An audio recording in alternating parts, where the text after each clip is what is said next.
ہے، باپ سچ بولنے والا ہے، سچائی کے راستے پر چلنے والا، اللہ سے اتنا ڈرنے والا ہوتا ہے، اور ماں جب رب اتنی پرہیزگار ہوتی ہے، عزیزان ملت اسلامیہ، جب کچھ دن کا عرصہ گزرتا ہے، جب اس باغیچے میں اس آنگن میں پھول کھلتا ہے تو اسی کا نام پیر پیرا ہے، اسی کا نام میر میرا ہے، اسی کا نام پیر لاسانی ہے، اسی کا نام محبوب سبحانی ہے، اسی کا نام روشن ضمیر ہے، اسی کا نام پیر دستگیر ہے، اسی کا نام شیخ محی الدین عبد القادر جیلانی غوث الاعظم بغدادی ہے۔ جب ماں اپنے وقت کی جو ہے عبادت گزار ہوتی ہے تو بیٹا عبد القادر ہوتا ہے، جب باپ اپنے وقت کا سچائی کے پیکر بن کر کے چلنے والا ابو صالح دوست جنگی ہوتا ہے تو بیٹا غوث اعظم ہوتا ہے۔ عزیزان ملت اسلامیہ، آج ہم اور آپ ہمارے کارنامے، ہم اور آپ اپنی زندگیوں کو دیکھیں اور پھر اس کے بعد ہم سوچتے ہیں کہ ہمارا بیٹا بھی عبد القادر رہے۔ عزیزان ملت اسلامیہ، ہمارا بیٹا بھی کسی کو گالی نہ دے۔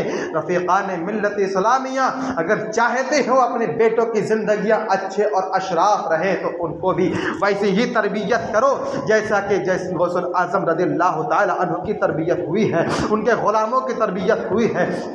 رفیقان ملت اسلامیہ، آج بڑی تیزی کے ساتھ ہمارے معاشرے میں بہت ساری بدتمیزیاں ہوتی رہتی ہیں اور لوگ آئے دن شکایتیں کرتے رہتے ہیں، حضرت میرا بیٹا بہت گالیاں دینے لگا ہے، میرا بیٹا تو ہاتھ اٹھا دیتا ہے۔ عزیزان ملت اسلامیہ، پھر کہتے ہیں کوئی تعویذ کر کے دے دو۔ میں کہتا ہوں اس کو تعویذ کی ضرورت نہیں ہے، اپنی پرورش کو سنبھال لو، وہ بیٹا خود بخود صحیح ہو جائے گا۔ اس کو رزق حلال دو، وہ بیٹا خود بخود صحیح ہو جائے گا۔ اس کی تربیت اچھی کرو، اسلام کی روشنی میں تربیت کرو، بیٹا اچھا ہو جائے گا۔ ہم نے تربیت کیسی کی ہے؟ ہمیں تربیت جب جو بچپن میں تھا، جب وہ چھوٹا سا تھا، ہمیں تربیت کرنا چاہیے، ہمیں اس کو باتیں بتانا چاہیے غوث اعظم سرکار کی، ہمیں اس کو باتیں بتانا چاہیے سرکار غریب نواز کی کہ ان کی زندگی کیسی تھی، وہ کیسی زندگی گزارا کرتے تھے، ہمیں اس کو تربیت دینا چاہیے قرآن و اسلام کی۔ تو ہم اس کو تربیت کیا دے رہے تھے؟ ہم اس کو تربیت دے رہے تھے بڑی بڑی اسکرینوں پہ ٹی ویاں لگا کر کے بیٹھ کے، دیکھ بیٹا یہ تربیت ہو رہی ہے، تو وہ کیا کرے گا؟ وہ بھی تو سلمان خان بن کے تمہیں مارے گا۔ رفیقان ملت اسلامیہ، ہم نے تربیت کیسی کی ہے؟ ہم پھر اس کے بعد شکایت کرتے ہیں حضرت سے آ کر کے حضرت تعویذ دے دو۔ رفیقان ملت اسلامیہ، جب وہ وقت تھا کہ لوگوں کے سامنے گالیاں دیتا تھا، تمہیں چاہیے کہ تم 2 تھپڑ کھینچ کے مارتے، وہیں پہ وہ سیدھا ہو جاتا، لیکن ہم اس وقت واہوائی میں لگے تھے، ارے نہیں میرا بیٹا دیکھو بڑا چنچل ہے، بڑا چالاک ہے، وہ کسی کو چھوڑتا نہیں ہے۔ صاحب عزیزان ملت گرامی، ہمارے گھر میں بچہ پیدا ہوتا ہے، ہمارے گھر میں بچہ پیدا ہوتا ہے، ہم خوشیاں مناتے ہیں، بے شک خوشیاں منانا چاہیے، اور ہمارے گھر میں ہمارے دوست و احباب کچھ ہوتے ہیں جو دور دراز رہتے ہیں ہماری طرح، جیسا کہ میں بنارس سے آ کے آپ کے علاقے میں ہوں، تو دوست و احباب خبر کرتے ہیں کہ صاحب ہمارے گھر میں بچے کی پیدائش ہوئی ہے۔ جب ایک لمبے زمانے کے بعد ہم اپنے گھر پہ جاتے ہیں، اس سے ملاقات کرتے ہیں، پوچھتے ہیں ارے صاحب بتا تمہارے گھر میں تو بیٹا پیدا ہوا تھا، آخر وہ تمہارا بچہ ہے کہاں؟ تو ہم بڑی بے باکی کے ساتھ کہتے ہیں دیکھو وہ جو گالی دے رہا ہے نا وہی میرا بچہ ہے، وہ جو مار رہا ہے نا اس کو، وہ کسی کو چھوڑتا نہیں، وہی میرا بچہ ہے۔ واہوائی کرتے خوش ہوتے ہیں اس وقت اس کی غلطیوں پر، کاش کو اس وقت اس کو کھینچ کر کے 2 تھپڑ مار دیے ہوتے اور وہ سوچ سمجھ لیتا کہ ہم نے غلطی کی، میرا باپ مارے، پھر وہ ہمیشہ اس کو یاد رکھتا کہ میں گالی دوں گا میرا باپ مجھے مارے گا، میں کسی کو ناحق ماروں گا میرا باپ مجھ کو مارے گا۔ عزیزان ملت اسلامیہ، جب مارنے کا وقت تھا تو ہم اس کے جو ہے اس کارنامے پہ خوش ہوتے تھے اور کہتے تھے ارے صاحب وہ میرا بیٹا کسی کو چھوڑتا نہیں، بہت تیز ہے، اور وہی بچہ جب بڑا ہو کر کے تمہیں چاٹا مارتا ہے، گھر سے باہر نکال دیتا ہے، تب آتے ہو حضرت کے پاس، عقل ٹھکانے پہ آتی ہے، آتے ہو حضرت کے پاس گر کر کے کہنے حضرت آج میرا بیٹا مجھے مارنے کو دوڑا، آج میرا بیٹا مجھے گھر سے باہر نکال دیا، صاحب یہ غلطی تم نے کی ہے بچپن میں اس کے ساتھ، تو تمہارے ساتھ وہ ہو رہا ہے، تمہیں چاہیے کہ اس کی تربیت اسلام کی روشنی میں کرو، اس کو حلال رزق کھلاؤ، جب وہ حلال رزق کھائے گا اس کو جب کہانیاں سناؤ تو الٹے سیدھے کہانیاں نہیں بلکہ اپنے بزرگوں کی کہانیاں سناؤ، ان کے داستان سناؤ، غوث اعظم کے بچپن کے واقعات سناؤ کہ غوث اعظم جب کھیلتے تھے تو کس طرح سے کھیلنے کا انداز ہوا کرتا تھا۔ آج ہم اور آپ کھیلنے کے لیے ٹھیک ہے صاحب لے کے آ گئے بڑی سے بڑی چیزیں، جس چیز کی ضد کیا کھیلنے کے لیے لا کے دے دیا، اور جو ہے 4 لوگوں کے بیچ میں میرا بچہ کھیلے تو سب سے اچھی چیز اس کے کھیلنے کے لیے ہو۔ عزیزان ملت اسلامیہ، میرے آقا نے ارشاد فرمایا جب تمہارا بچہ 4 بچوں کے بیچ میں کھیلتا رہے اور جب تم اس کو بلانے کے لیے جاؤ تو اپنے جو ہے بیٹا کہہ کر کے نہ بلانا، خوب پیار کر کے اس کو نہ بلانا۔ کیوں؟ اس لیے کہ وہاں پہ ہو سکتا ہے کوئی ایسا بچہ بھی ہو جس کا باپ نہ ہو، اس کو جو ہے تو اس کی آنکھ میں آنسو دبدبا جائے تمہارے بیٹا کہنے سے، تمہارے پیار جتانے سے۔ اب تم اپنے بیٹے میں پیار جتا رہے ہو، تمہارا حق ہے پیار جتانے کا۔ تم جب اپنے بچوں کو پیار جتاؤ گے اور وہ بھی سوچ میں پڑ جائے کاش میرا بھی باپ ہوتا تو مجھے بھی بیٹا کہہ کے، مجھے بھی پیار کر کے مجھے بلاتا، مجھے پیار کرتا، میرے سر پہ ہاتھ پھیرتا۔ عزیزان ملت اسلامیہ، جب اس طریقے سے اسلام کی روشنی اپنے بچوں کی تربیت کرو گے نا، تب جا کر کے تمہارے بچے جو ہے غوث اعظم تو بن ہی نہیں سکتے، ان کے غلاموں کے غلام بن جائے تو بہت بڑی چیز مل جائے گی مسلمان، تمہارا بھی نام ہو جائے گا۔ لوگ کہیں گے کہ صاحب یہ فلاں صاحب کا بیٹا جا رہا ہے، بڑا اشراف بچہ ہے، یہ پابندی کرتا ہے نماز کی۔ صاحب آج ہم اور آپ اپنے بچوں کو مدرسے میں بھیجتے ہیں، ذرا سے استاذ ڈانٹ دے، ذرا سے مار دے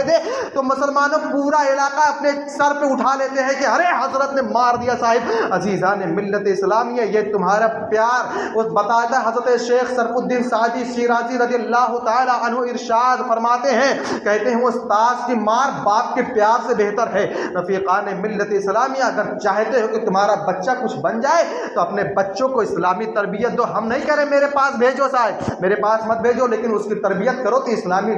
انداز میں کرو، اس کی تربیت کرو تو غوث اعظم کی بات بتاؤ اس کو کہ غوث اعظم کھیلتے کس طرح سے تھے۔ غوث اعظم کے کھیلنے کا انداز یہ ہوتا تھا کہ غوث اعظم رضی اللہ تبارک و تعالی عنہ جو ہے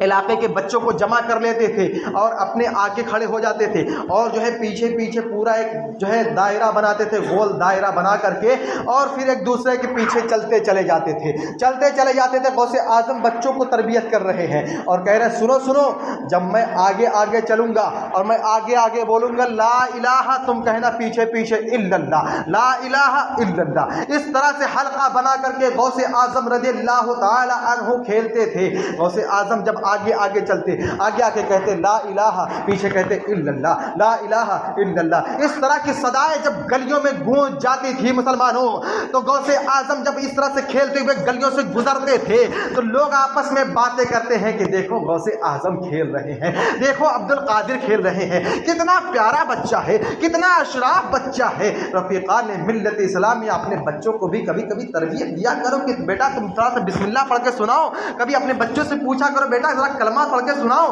کبھی دو چار کلمے دو چار باتیں اس کو تم بھی بتایا کرو۔ ہر کام مدرسے والے کی ہی نہیں ہوتی ہے۔ رفیقان ملت اسلامیہ، غوث اعظم رضی اللہ تبارک و تعالی عنہ اس ذات کا نام ہے مسلمانوں کہ صرف سچائی بولنے کی بنیاد پر مسلمانوں ڈاکوؤں کی جماعت نے توبہ کر لیا۔ رفیقان ملت اسلامیہ، سرکار غوث پاک رضی اللہ تبارک و تعالی عنہ ارشاد فرماتے ہیں کہ میرے ہاتھ پر جو سب سے پہلے جس جماعت نے توبہ کیا، میری کسی کرامت کو دیکھ کر کے نہیں، میرے کسی کارنامے کو دیکھ کر کے نہیں، میرے اتحاد سے اگر کسی نے سب سے پہلے توبہ کیا ہے تو وہ سچائی کے نام پر، سچ بولنے کی بنیاد پر میرے ہاتھ پہ ڈاکوؤں کی جماعت نے توبہ کیا ہے۔ عزیزان ملت اسلامیہ، سچوں کے ساتھ میں ہو جانے کا مطلب یہی ہے، صرف ہمیں 11ویں منا لینے سے کام نہیں چلے گا، بلکہ 11ویں والے کے نام کے جو ہے ان کا صدقہ ہمیں مل جائے، ان کے کارنامے کو اپنے اندر نکال جو ہے